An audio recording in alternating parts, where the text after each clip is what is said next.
Hello, everyone, and welcome to the Rock and Metal Profs. Okay, I got this.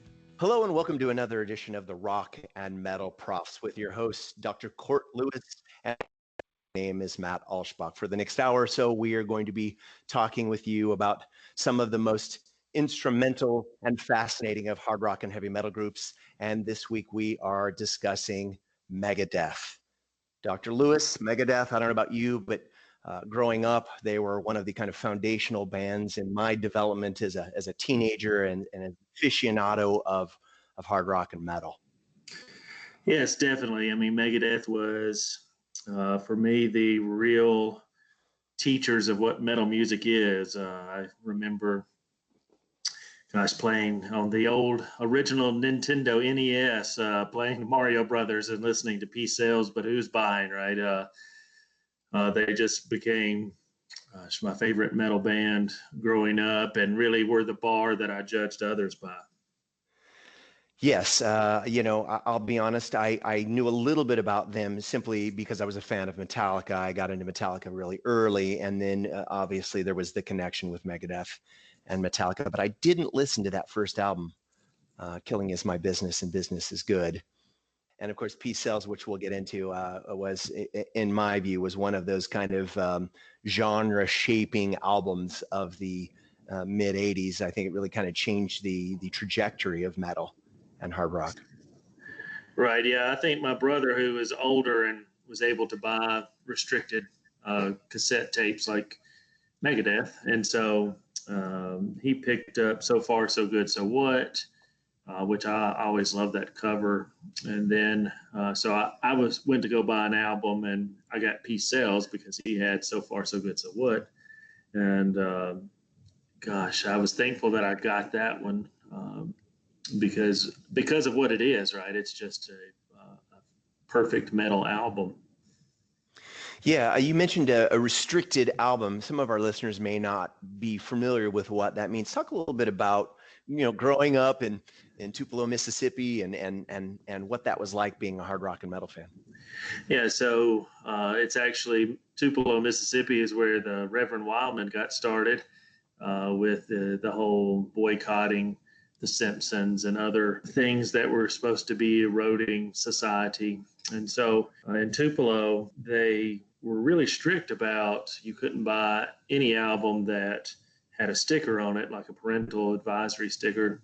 And then some other albums, they just kind of randomly said you must be 18 to buy. So you were kind of in a quandary if you were a young person wanting to buy metal music or gangster rap at the time. Suffered the same issue. Was you either paid an older person to go buy your album, you became really good friends with one of the employees and they let you buy the restricted albums.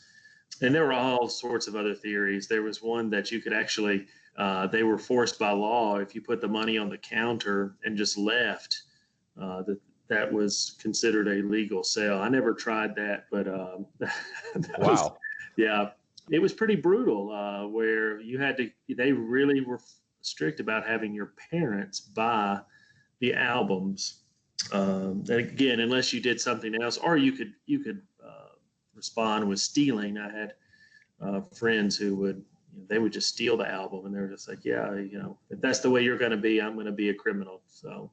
Wow. I'm glad you're talking about this because growing up in San Diego, California, that was not my experience at all. You could readily walk into any record store and they would sell you, an album, and that was even before the whole parental advisory, PMRC stickers. You could just stroll in, and I'll be honest, if you saw the sticker, the PMRC sticker, that was a good indicator that it was a great album and you needed it as a teenager. so, yeah. If anything, it boosted sales. Well, then they did studies where albums sell more copies if they have that parental advisory sticker. So I know as the 80s came to an end and the 90s really started going, that you had these really kind of pop rock bands, hair bands that would put the parental advisory sticker on there just because they wanted to sell some more records, even though there was no language or anything like that. It was just, hey, we could sell a few more if we stick one of these stickers on it. So why not? Yeah. Well, let's go ahead and get into the history, Court. So I'm going to start by talking a little bit about the early life, the formative period of Dave Mustaine, and then we'll kind of walk through his career in the band's, kind of early foundations. And I should mention that we're really just covering classic Megadeth. We're really just looking at the early albums and what we might consider the golden age of Megadeth.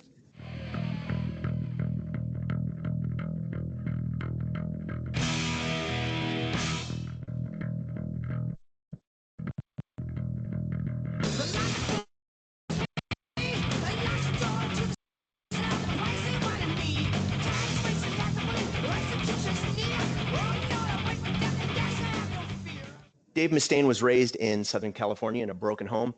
Cord, if you ever watch the VH1 Behind the Music for Megadeth, really does a good job of telling that story of his youth and formative period, and how he certainly in his teenage years he dealt with some adversity. Right. And on that documentary, he talked about how his mother was very religious. His father was absent. And so for his mother, there were just a string of male suitors who attempted to discipline him, even though he didn't view any of these men as father figures. He mentioned his love of the album Sad Wings of Destiny, which of course is one of my favorite albums from Judas Priest. But he talked about how as a young person, he wasn't allowed to have this album in the home because of its presumed satanic themes. And given his rough childhood, it's not difficult to understand why he became so absorbed with music, playing guitar, and performing in bands at an early age. His first band was Panic, but they only performed a couple of shows in 1981 before Mustaine joined Metallica that same year. And of course, the history of Megadeth will forever be inexorably intertwined with that of Metallica, as Mustaine is considered a founding member of Metallica. Cord, if you watch the documentary Cliff 'Em All, which came out in the 80s, Right. Mustaine played a foundational role in Metallica's origin story. He was a primary songwriter, certainly the strongest musician in the band in 1981 and 82. But sadly, his tenure with the band was cut short due to his behavior, excessive drinking. And by his own admission, he was, quote, an angry drunk. He talked about that in the Behind the Music special. And he seems so calm, right? You wouldn't think of Dave Mustaine as angry. unless you've listened to his music. Right. Yeah, I think he was born with a snarl. So, yeah, it doesn't surprise me that alcohol does bad things to him. Yeah, right. Well, after being fired from Metallica in 1983, Mustaine, by his own admission, was very angry. He returned to Los Angeles and he recruited Dave Ellefson, guitarist Greg Hendevitt, and drummer Dejan Carruthers. And this lineup would not last long, and it would be the first of many incarnations for the band. After auditioning a number of vocalists, Mustaine was unsatisfied, and so he decided to take on lead vocal duties as well as that of rhythm and lead guitarist. In early '84, the band recorded a 3-song EP that included the songs Mechanics, Last Rites, Love to Death, and Skull Beneath the Skin. They toured briefly in California with Kerry King of Slayer filling in on guitar. And eventually fusion drummer Gar Samuelson was brought in, and he introduced Dave Mustaine to guitarist Chris Poland. And it is this lineup that would record the first 2 Megadeth albums. Both Samuelson and Poland were really outstanding musicians, but unfortunately, this version of the band would be plagued by drug and alcohol addiction, a familiar refrain if you know anything about Megadeth's story. Right. You know, some bands, or I guess some genres of music, it's a little bit more difficult to say get extremely inebriated and perform. With metal music, there is a certain ability to get wasted and still chug through. I know Pantera, right? Pantera was infamous for their ability to get wasted and perform, which is really amazing in terms of especially leads and whatnot, that you could sit there and perform at that level. But they do it. They make some really good music in the process. Yeah, it's funny you mentioned that. That was such a big part of rock and metal music, was this idea that partying and drinking and drugs and all of that. And some bands actually really embrace that. Just as an aside, if you go back and watch the video "Every Rose Has Its Thorn" from Poison. I mean, there's film footage of them being carried off stage because they are so hammered, they can't play their instruments. They can't continue the concert, and they're putting that out there as if that's a good thing in the video. Right. Yeah. Well, that's the rock and roll lifestyle. That's one of the things about metal music was it was a complete letting loose, and right, you can do that with alcohol, but as a young teenager, without access, or I'm not sure if I had the desire for alcohol back then, but you could throw in Megadeth and experience that letting loose. And gosh, once you get addicted, right, that's one of the things with Mustaine and others is those addictive personalities that fire and gasoline. Yeah, I mean, I think you're right. Even for just that style of music, particularly thrash and speed metal. I had many friends who did not partake in drugs and alcohol, and for them, the music was the drug, right? That's Right. the thing that got them fired up, got them going. They really saw it as a kind of drug or a fix. I guess that's about as healthy as it gets, right? Yeah. Nothing Well, wrong. I mean, there's the whole straight edge movement, right? Yes. That deals with listening to metal music and but yet abstaining from drugs and alcohol and even sex. hmm That's right. Yeah, I'm familiar with that as well. Well, Megadeth was paid $8,000 by Combat Records to record Killing Is My Business and Business Is Good in early 1985. Famously or infamously, the band wasted half of their budget on booze and drugs, and this is evident from the album's poor production, which led the band to fire their original producer and to produce the album themselves, which in retrospect, maybe not the best decision. Very muddy production on that album, Court. yeah, it's muddy. Some of the recent remastering, I think, has helped, made it at least more listenable. hmm But yeah, it's an angry and a sloppy album. It's vengeful, and I mean, and in that regard, there's some nice tracks on it. I know in the during the pandemic, you've got Megadeth sharing several live shows from their recent past, where they do some of the tunes off of "Killing Is My Business," and I mean, they're still angry, vengeful songs they sound good, but yeah, in terms of the production and the overall album, you could tell they were, I don't know, maybe they were doing some drugs or something that uh, prevented them from focusing. Yeah, I'll be honest. The thing that when I first heard that album, obviously the album cover was something that attracted me. It was a very kind of popular thing. As if it had a cool album cover, you were more likely to listen to it. Right. But then, of course, Mechanics, which is the Four Horsemen, and Mm-hmm. with different lyrics. So I thought that was kind of fascinating. But I always preferred the Four Horsemen to Mustaine's version. But it was interesting to hear that alternative take on the song. Right. Especially you listen to something like Four Horsemen and it's a well crafted song. And then you look at the fact that Killing Is My Business came out 2 years later from Metallica's Hit the Lights. Sorry, Kill 'Em All. And you would expect something more, I don't know, complete. hmm Polished. Yeah, but it almost sounds like a demo compared to Kill 'Em All. It's pretty raw. Yeah, that's true. Killing Is My Business and Business Is Good was released in May of 1985 to modest success, and I'll emphasize modest success. It was not a big seller, but it did get some decent reviews at the time. They followed that up in September of 1986 with Peace Cells, but Who's Buying on Capitol Records. As I mentioned, Dr. Lewis, this was my first Megadeth album, and I think that it is a game changer, just a spectacular effort in terms of being original. It is fairly well produced. It's got excellent songwriting and exploring some really dark themes. Right. I mean, you can, as you mentioned, with the cover of Killing Is My Business, just compare the two covers. The original Killing Is My Business, which looks like somebody took on a Polaroid, versus Peace Cells, that has this, gorgeous, nuclear wasteland where you might expect the Megadeth to occur, right, where you're counting the dead. And then there's Vic, right, with his little realty sign. So yeah, it's a glorious album. It sounds like a different band Mhm. where they, yeah, I mean, it's a masterpiece in terms of albums. think any band would hope to have an album that's as good as Peace Sells, but who's buying?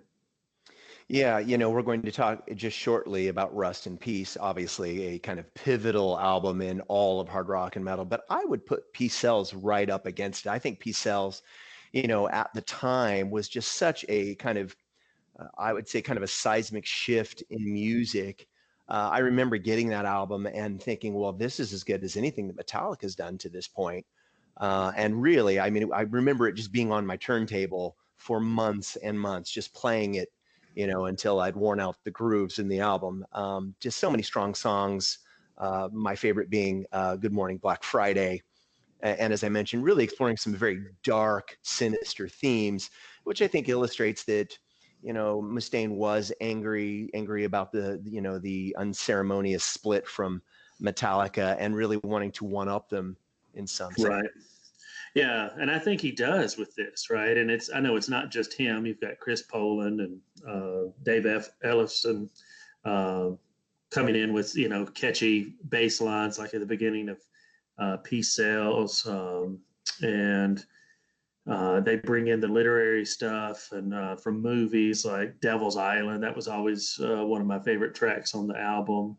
And then you have the demonic themes of Wake Up Dead and The Conjuring. And so, yeah, this album really comes together as I guess, a moment of clarity. Just great musicianship, and really the only sort of odd piece of the album is the cover. But at that time, Megadeth, they put a cover on every album. They had these boots on the Killing, and you've had Ain't Superstitious, and so interesting choices. Yes. And I would say that Ain't Superstitious is probably my least favorite song on that album. Right, right. Well, I know Mustaine at one point said that at that point they were still looking for their identity, and so they felt like they would always add a cover track to each album.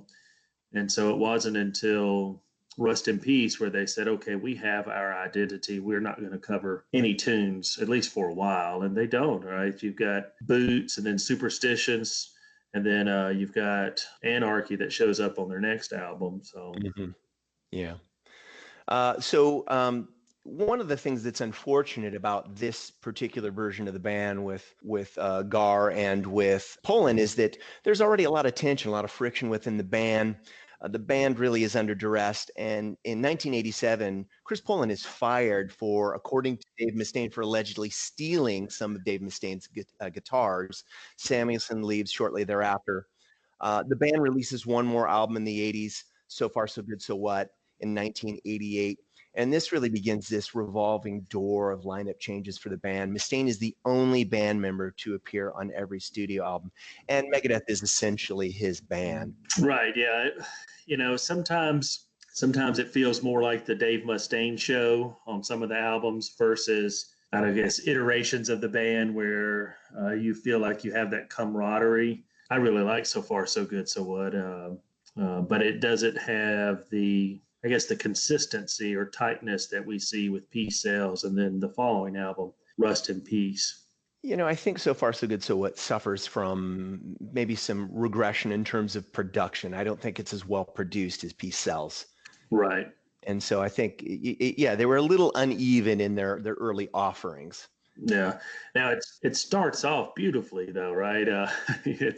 It continues that kind of apocalyptic feel, and as it transitions into the lungs of hell, and then Set the World on Fire with that old school, recording of Set the World on Fire. And I mean, the album doesn't stop until after Anarchy in the UK, where you're like, okay, wow, that's one side of an album, and that just flew by. So.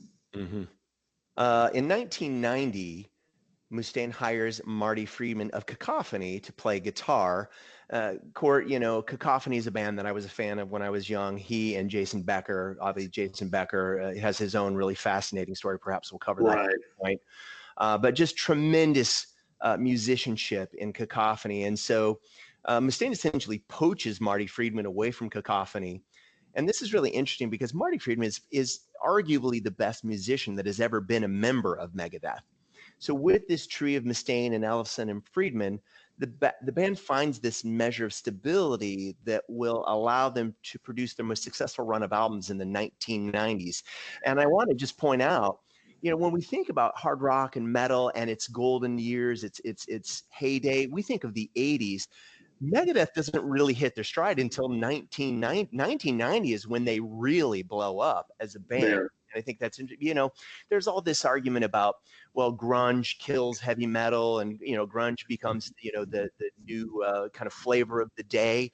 But Megadeth is really cranking on all cylinders throughout much of the 90s. And so I think that, when people talk about grunge killing heavy metal, I think they're really overstating the impact that grunge had on hard rock and metal. Certainly tastes were changing, what record companies were pushing was changing, but certainly these bands like Megadeth were still putting out really good quality music.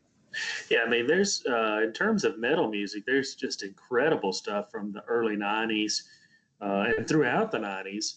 But yeah, there's a whole shift in the world that's occurring in the '90s that often gets overlooked because, right?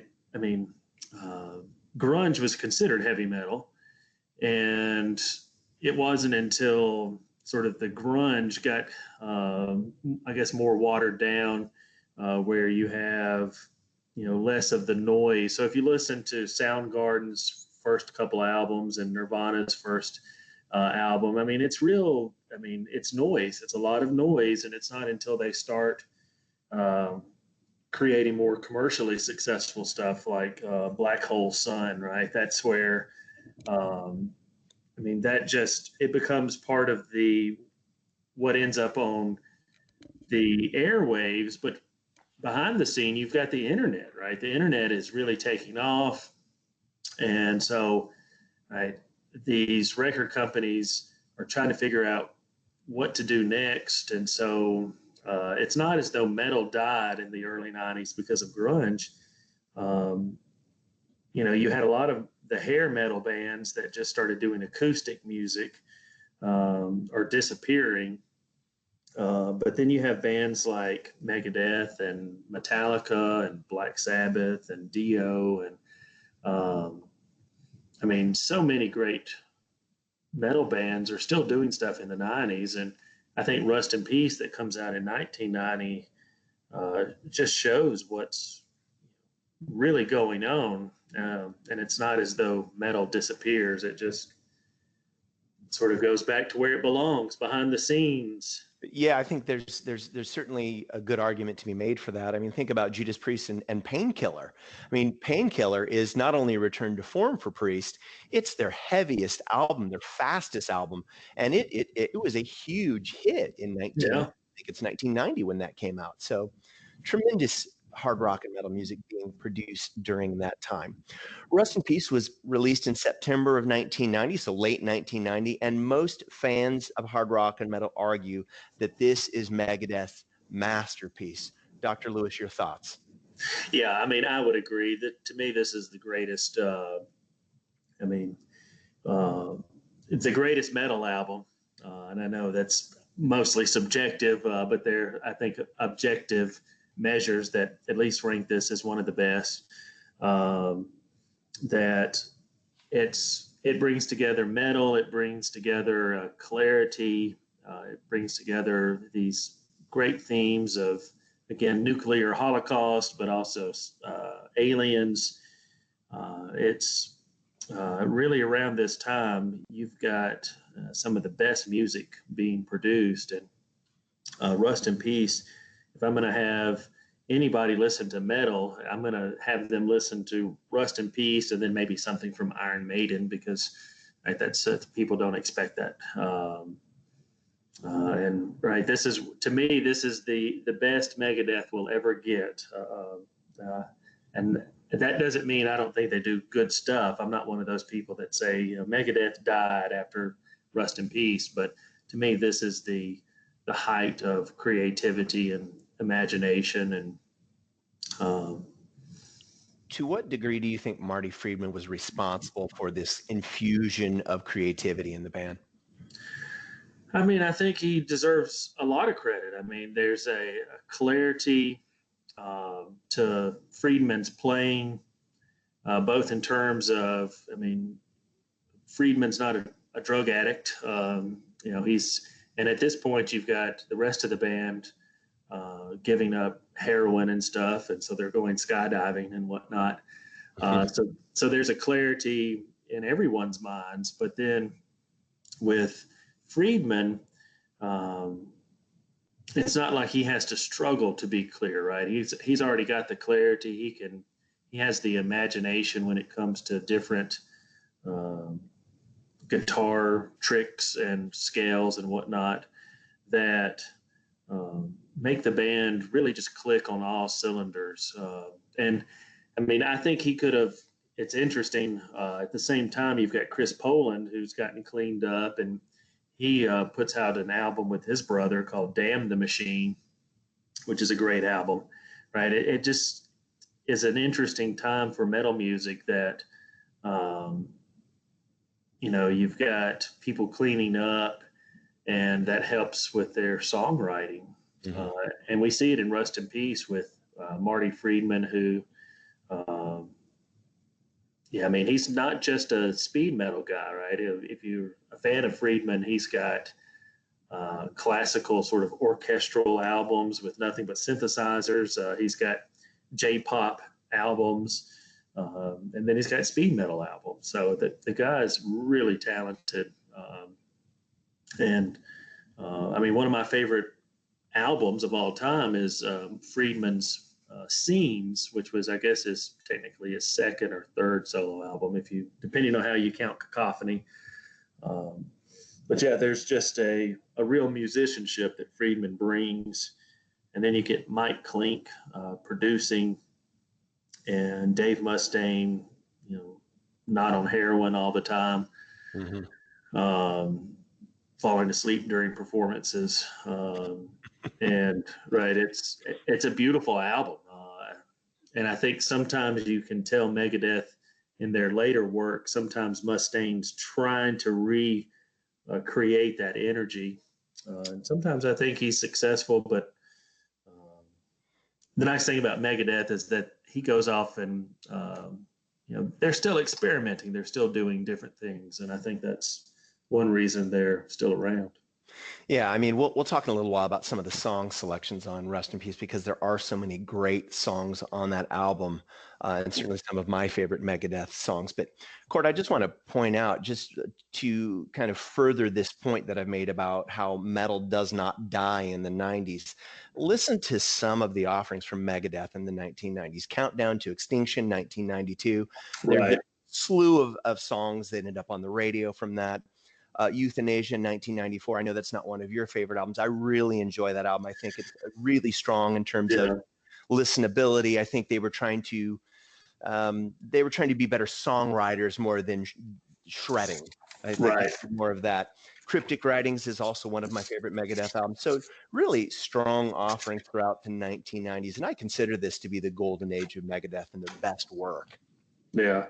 Well, it's interesting. You've got, in terms of the history, you've got both Metallica and Megadeth, who produced these, epic albums, and Justice for All and Rust in Peace. And then they realized how famous you can get. I mean, Metallica, their Video for One, right, made them a household name. When I was in, I think, middle school at the time, and you had preppy kids showing up with "And Justice for All" shirts, and you're just like, you don't listen to that music. What are you doing? And, and so both Megadeth and Metallica decide to take these different directions, and I think they deserve credit for at least trying to grow. Where with Megadeth, they get together with Max Norman, and Max Norman works with Mustaine and the rest of them to create these, shorter, more structured, songs that you would hear on the radio, where you've got verse, chorus, instrumental, and then the chorus, right? And so quick and simple songs. And so that's what we get with Countdown, and especially Euthanasia.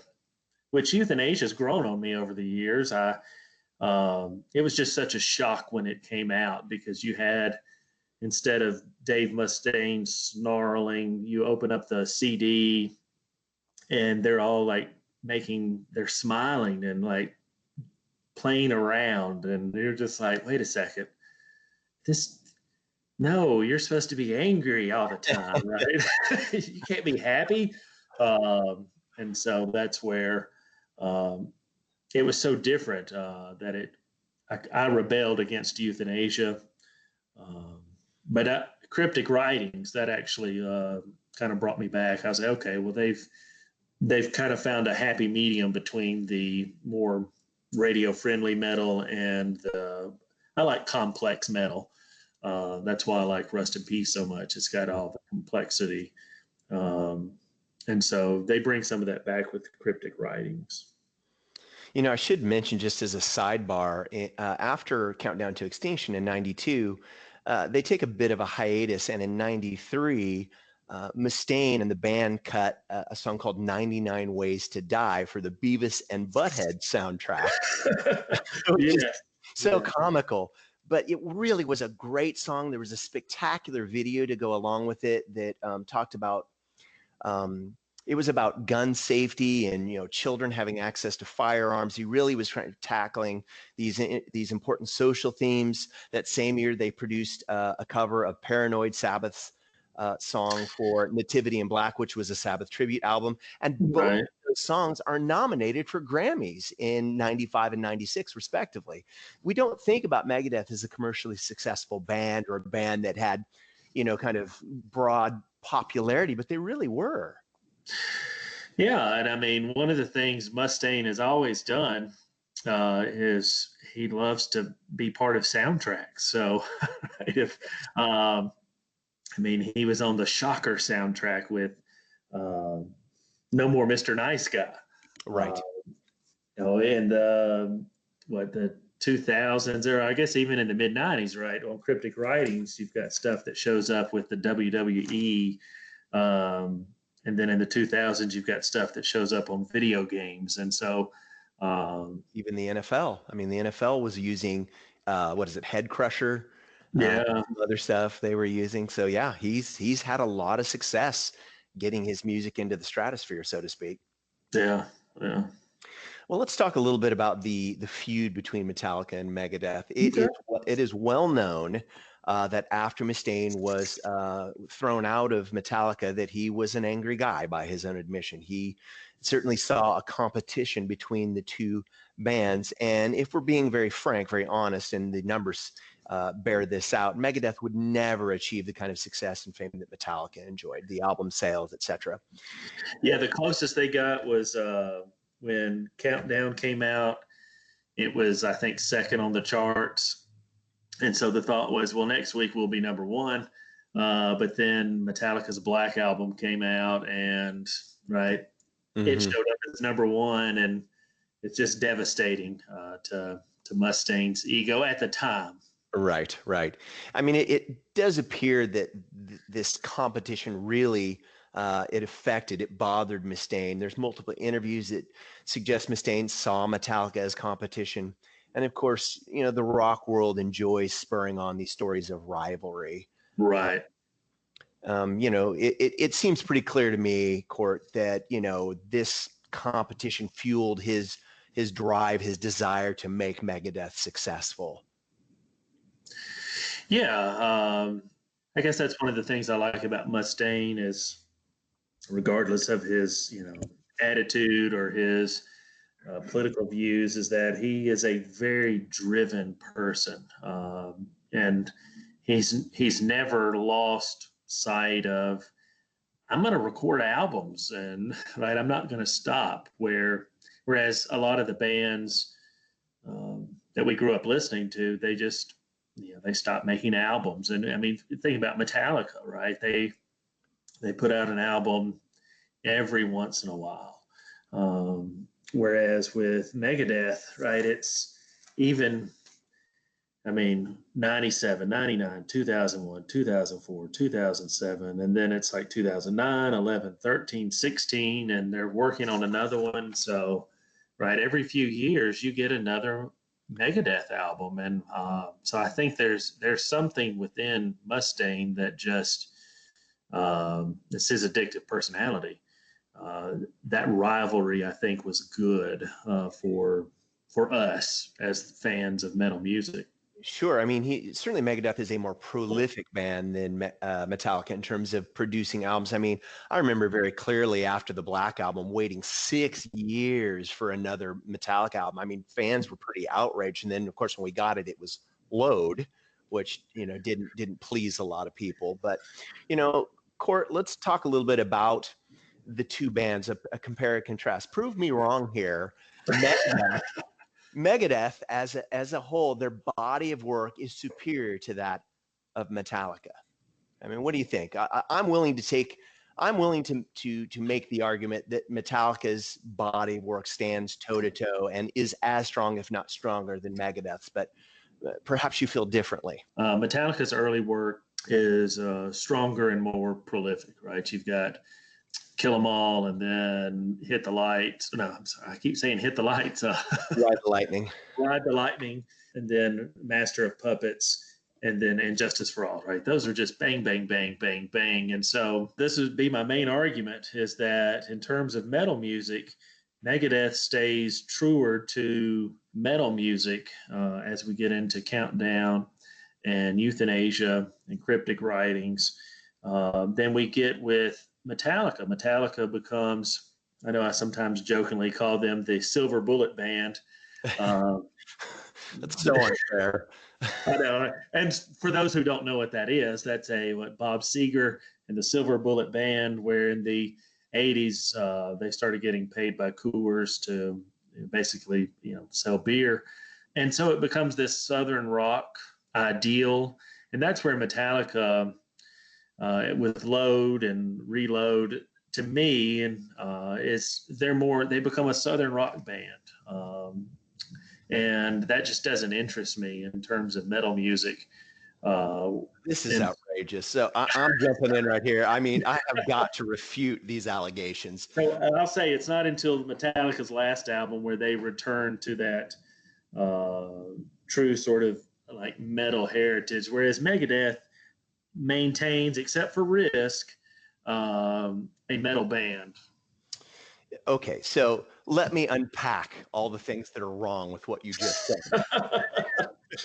So it is true that they covered a Bob Seger song, Turn the Page, on Garage Days Revisited. That is the only Southern rock song they have ever produced.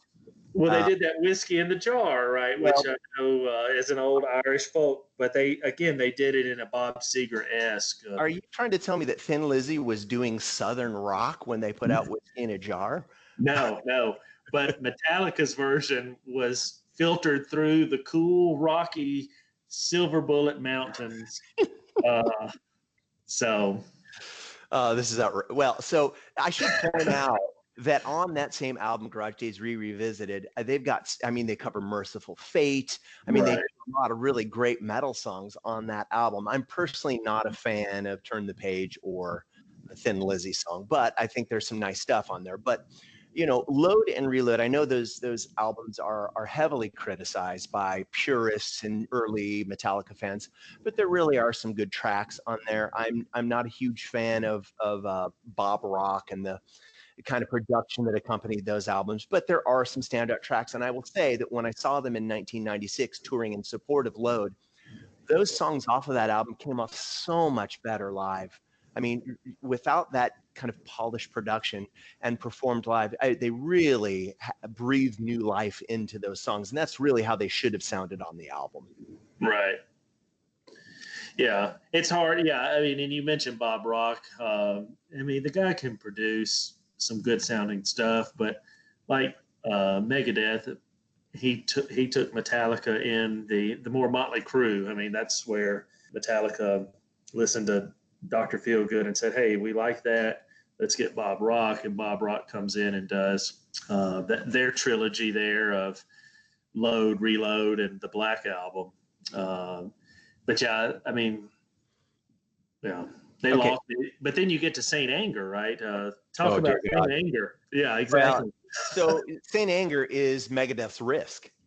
I mean, it's Yeah, basically the same kind of thing where I guess every band gets they're allowed to go off the rails for one album and just do something that is almost universally regarded as bad. And that would be Saint Anger. I mean, it's just not a great, and boy, did I try to like it. I really tried to like it. It just is not good. And, the band's going through a lot of turmoil, as people are aware. That's well documented in some right. public. Metallica, what I'll say is the reason why I think they can stand toe to toe as a body of work with Megadeth is if you look at those first four albums, they are so revolutionary to hard rock. I mean, it changes the landscape. I remember so clearly when we heard Kill 'Em All, when we heard Ride the Lightning and Master of Puppets. I mean, we had not heard anything like that. The production, the heavy muted chugging guitars, for whom the bell tolls when they walk through that chugging opening. I mean, that was just so transformative to hard rock and metal. So, Right. I think that's one of the reasons why Metallica gets a pass for some of their later work, because they were so good for such during that kind of brilliant period in the 80s. Yeah. No, I mean, I would agree with that fully. Those first few albums uh, just are, I mean, they're beautiful things. Whereas we see with Megadeth, it does take, it's not until their second album that they get going. And then their third album is, kind of a step back, but then they find their groove. Mm-hmm. And I think I know we're not getting into the latter Megadeth stuff, but there's a lot of great stuff that comes out, which, we'll do a podcast where we get into those later albums. Yes, I think it's important with some of these bands to perhaps, come revisit the later catalog and Yeah. talk about those in more detail as well. But let's And the go ahead. same thing with Metallica, right? I mean, we did Metallica. We still should do more work on their later catalog. Agreed. I mean, in just kind of settling the prove me wrong debate, I think that you are right that Megadeth as a whole has a stronger catalog of music and certainly more offerings to choose from. But I'm not sure it's even fair to compare the two bands, even Yeah, though Stain was so keen to do that in the 80s. right. Did want to mention, Dave Mustaine. He struggles with addiction. He talked about 14 different stints in rehabilitation facilities in the 80s and 90s, which makes it even more remarkable that the band managed to put out such an impressive catalog of work with all of the changes in lineups and him struggling with addiction. Yeah, and I think a lot of it's whether you like him or not. Dave Mustaine's personality is just he never stops. So even during the pandemic, right? There's some nice videos of him. He's out in the winter. He's out there gardening in his little Nashville mansion or home or whatever it is, and he's talking about albums, right? Talking about performing, and I know he gets one of the things about Megadeth is it does have a revolving door of musicians, but I think that helps bring in different perspectives and adds new layers to what could easily become stale, right? And I think that's if if you look at Metallica, they've kept basically the same band, minus some bass players, Mhm. and so right, it's harder for those same guys to come together and say, let's put out an album every year. Whereas if you're bringing in new musicians and they're energetic and, let's do this, let's do that, it's easier to put out albums. And so you just got to put up with Mustaine and what he wants, right? I mean, the guy knows what he wants, and regardless of heroin or whatever, he's gonna keep doing it. Yeah, Mustaine, I think most people are aware that he has a crisis of faith, and he eventually returns to his Christian roots. I mean, his came from a Christian family. He's born again, and really, he cites that as a major change in his life and getting him healthy and getting away from drugs for good. And in 2011, Mustaine appeared on an episode of an ABC show called Beyond Belief, Battle of the Devil, very provocative title, where he's had this spiritual awakening, he's converted to Christianity, and on the episode he speaks about how Satan has infiltrated Earth and how the devil secretly, quietly casts spells on the innocent and unknowing.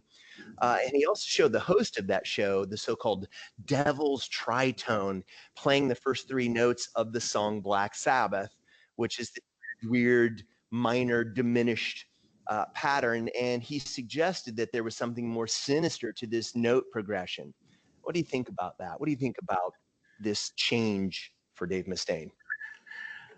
Well, I mean, I think anything that's going to help an individual find some peace in the world and help them find clarity, I think that's good. And so, on a broad scale, I'm glad that he found faith and found that stability he needed. Mm-hmm. Now, I grew up in a community that spent a lot of time talking about the mystical aspects of music, so backwards messages, or maybe they're these tunes that are tied to Satan and whatnot, and seances and everything. And so I grew up mostly skeptical of such things. And so I'm okay with mystical beliefs and sort of a certain type of mysticism. I think music has a certain mystical side to it, a certain presence that gets our attention. But it's hard for me to, I guess, make sense of this notion that there's something inherently evil or demonic about music, whether it's a chord or anything like that, right? We don't get the same discussion if we look at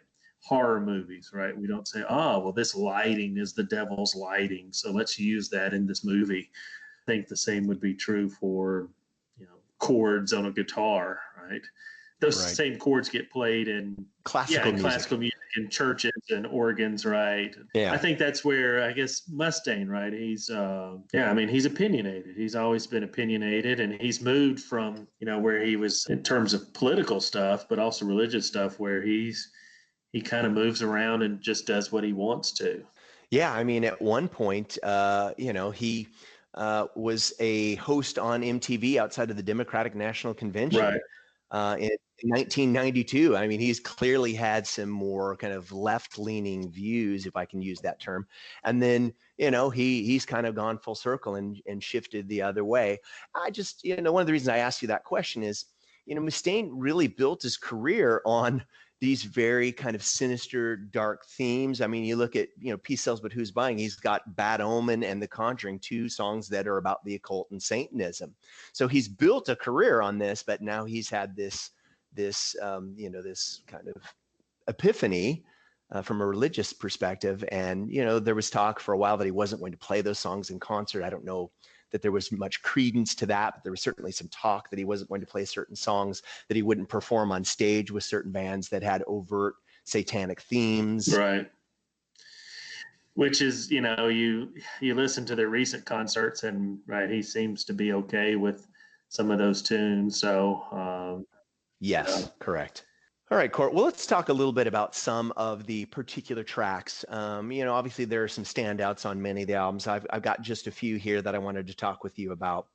I mentioned Bad Omen and The Conjuring, tackling these themes of the occult, Satanism, mysticism, really great songs. At the time, I remember really enjoying The Black Friday, which is one of my favorite songs, is about a serial killer. So, he's really tackling some themes that were considered unacceptable, that would have outraged parents by and large in the 80s when this album came out. The Conjuring. Right. Yeah. Conjuring up something evil. Peace Sells, which is a criticism of American democracy and capitalism. These are still criticisms that we hear today. I mean, in some ways, he was almost prophetic, some of the things that he was talking about in the 80s. Yeah, I mean, Peace Sells, I mean, it's the truths that are spoken within it are, still relevant. That, what do you mean? I don't, I can't vote, right? I can't run for president, right? I could do whatever I want to. It's that breaking down of the stereotypes that society tries to force on you. And so that's sure.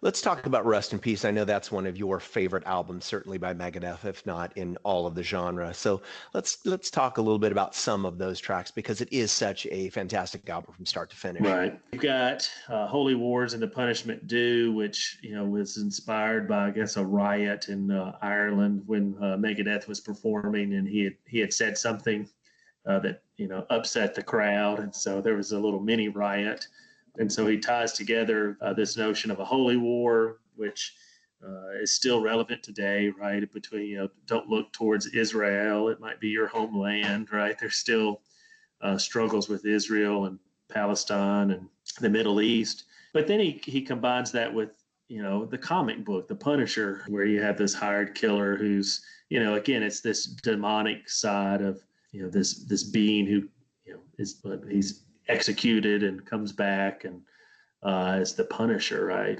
Which is still in the news today, right? The image of the skull, Hmm. the themes in that, and then it transitions into Hangar 18, which is about aliens and the government, and Five Magics and the Dawn Patrol, Tornado of Souls. There's just so many great themes throughout the entire album.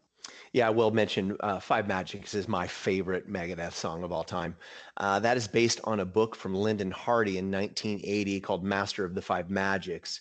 And I mean, just from start to finish, such a brilliantly crafted song. It is truly a masterpiece. I think the album's a masterpiece, but that song and Holy Wars really stand out as just the two strongest tracks in my view on that I album. will say, Tornado of Souls, you get to really see Marty Friedman showing off.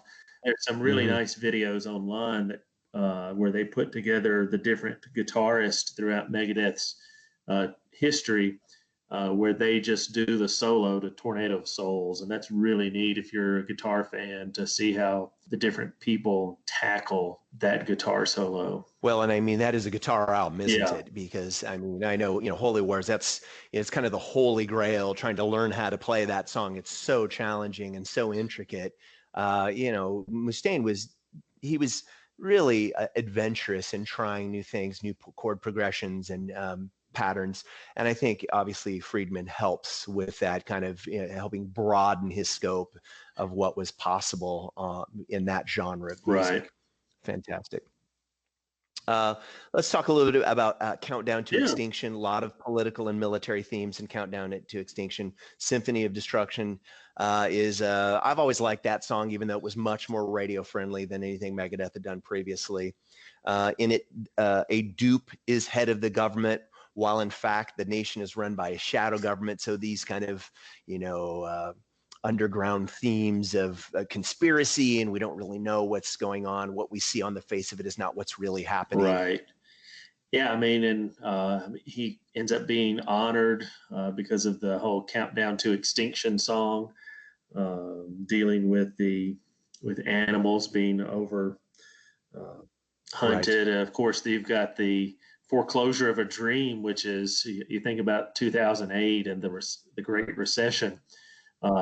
I'm surprised that song wasn't back on the radio again because it's such a again prophetic song about how um, right the economy and these other things work to take away the hopes and dreams of everyday hardworking citizens. Yeah, I mean, I've always enjoyed that. I've appreciated that about Mustaine is, his ability to be insightful, to be thoughtful, and to provide a very current critique of conditions in the United States. I mean, Foreclosure of a Dream is really about the mythology of the American Yeah, dream, the death of the American dream. And I mean, in 2020, as we're recording this, I mean, you can certainly make an argument that it is getting more and more difficult for Americans to to get to the middle class, to maintain their status in the middle class, to I mean, just this idea that a person can go out and have one job, have a career, and that they're not going to move around, right? That's becoming less and less likely for so many Americans. A lot of unrest in 2020. yeah, right. And then you've got the song "Architecture of Aggression," right, that ties into I guess the militarization of society, and we see that coming to bear in 2020, which is really neat. I know we're not going into Megadeth's later catalog, but on one of their 2000 albums, they talk about Mustaine's critiquing the idea that criminals have better weapons than the police, which was also something brought up after the September 11th, 2001 was, we need to prepare police to be our, home guard against terrorists and against these criminals and militia groups. And we've seen how history's played out where that ended up militarizing the police. So, right, it just ties into that aggression that is, just it's part of our culture that, war, violence, aggression, that's the only means of change. And so that's why I've always liked, Megadeth makes those statements. And even if I don't always agree with political leanings of Mustaine, which his political leanings change. So, Right. I think it's nice to hear, because that's one of the things that's neat about Mustaine is that, in philosophy, we use the word I a lot because we're putting forth arguments, and they're arguments based on our understanding of experience. And so Mustaine's doing the same thing when he writes. He's putting forth his understanding of events the best way he can. And I can appreciate that. A thoughtful, even if I don't agree with it, it's a thoughtful presentation that then challenges my own views. So that's why I like it. Well, and I think that's one of the things that first drew me to this genre of music is that it was thoughtful. It was, I think for people who weren't fans of the genre, they considered it to be, silly hair rock, songs about girls and partying. And certainly there is that element within the genre. Yeah. But I mean, there are also bands that are really digging deep and trying to come up with, a statement that has worth, that has value, and that is, emblematic of the times. And I think Megadeth is one of the best at doing that. For example, in Foreclosure of a Dream, he sound bites a portion of George Herbert Walker Bush, or Bush One's statement, his speech when he gave his infamous "Read My Lips, No New Taxes." And I mean, that became an oft repeated soundbite at the time. I mean, it's probably on a half a dozen songs in hip hop and rock. I think to illustrate that politicians lie, that they promise you one thing and then they do the opposite. If you're not aware, in 1988, as he was running for election, he told a crowd of people, read my lips, as long as I'm president, there will be no new taxes. He becomes president, and first thing he did, he raised taxes. He was fiscally responsible once he got into office and realized that he wasn't going to be able to follow through on some of those promises. And because of it, you could make an argument he was a one-term president. Yeah. I don't want to get too political, but Mustaine is shining a bright light on these inconsistencies and on the hypocrisy within our political system. Definitely. Now, one last song I want to mention from that album, Countdown to Extinction Court, is Sweating Bullets. Really an interesting song, really creepy video that MTV refused to play because it tackled some serious themes, and it really chronicles Mustaine's battles with substance abuse and his inner demons. And it features this kind of creepy schizophrenic conversation between Mustaine and himself. And, mental illness being what it is, and we know so much more about it today. I think, again, it was him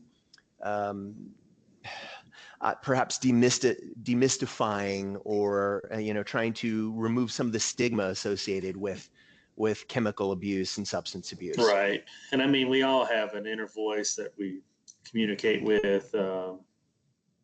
As long as it's your voice you're hearing and not somebody else's, it's usually seen as healthy. But that's one of the things that we've been talking about with Mustaine, is that often, just on a broader level, a lot of these albums are kind of him talking to himself. And with Sweating Bullets and a few other ones on the later albums, I mean, it's him just having a conversation, and doesn't mean he's crazy. It just means that he's trying to work things out. He's pondering. Yeah. Sure. Well, any last words about Megadeth? Some concluding remarks? Yeah, I mean, I married a woman who was not into heavy metal, so she's surprised when she listens to something like Megadeth of the clarity that she can understand the words, that it's not just a bunch of noise. I think a lot of times metal gets, it's just a bunch of noise and screaming.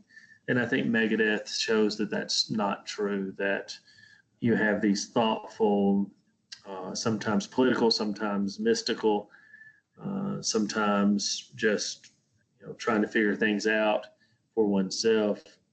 And Megadeth offers that to where, regardless of your musical inclinations, you can actually pick up an album. And Megadeth's catalog is diverse enough that you can pick up an album and listen to it. Uh, and it's not, um, it should be no surprise why Megadeth is one of the titans of music, but specifically of heavy metal. One of the big four. Yeah, I mean, they get grouped in there as the progenitors of heavy metal, or thrash in particular, along with Slayer, Exodus, and Metallica. And I think that's well deserved. One thing that's become evident in just talking about this over the last hour is that, that catalog of music is really a snapshot of Mustaine's own development. It's so not only he's taking snapshots in his lyrics of the times in which he lives, right? He's grabbing selectively from current events and topics, and he's singing about them. But we're also seeing his development as a person through drug addiction, through trials and tribulations, the band forming and reforming, political strife, and he's capturing all that. But we're also seeing the development of Mustaine as a person. I've had a chance to meet Mustaine on 2 different occasions. Nice as can be, just friendly as can be. And everything that I'd heard about Mustaine is that he was an angry guy, that he was a bit standoffish, but that could not have been further from the truth in my admittedly brief interactions with the man. He was only kind to me, put his hand out, shook my hand, was very kind, signed some things for me. So it's funny how we have this idea of who these people are, who they should be. I think you get maybe a little bit deeper understanding of Mustaine if you understand his entire catalog. Right. He doesn't suffer fools, right? I mean, he's not afraid to call you out if you're being, I don't know, something that he doesn't agree with, and that rubs a lot of people the wrong way. Especially, I mean, he's a motivated individual that wants to get things done, and so some people interpret that as being difficult. But that's one of the neat things about Megadeth, is that you have that development, which is philosophically interesting because it challenges us to develop, whereas much of society and life teaches us to be decadent, right? To slowly kind of waste away. And Megadeth's always been about escaping the island, right? To being yourself. And I mean, if it involves jumping out of airplanes, that's what it is. Or if it's, standing up to the government, the PMRC, then right, you've got to do it. You can't just sit by and let life pass you by. And I think that's a good philosophical lesson that we see. And I think that's a good point to conclude. We will have another Megadeth episode in the future. We don't know when, but we do intend to tackle the remaining albums in the Megadeth catalog at a later date. I'm looking forward to that discussion. Please check our Facebook page. Please like our page. Provide some comments and feedback. We'd love to hear what you have to say. Both Dr. Lewis and myself will be managing the page, and we will do our best to respond to any comments on the Facebook page. That's all for now. Thanks for joining us on the Rock and Metal Profs.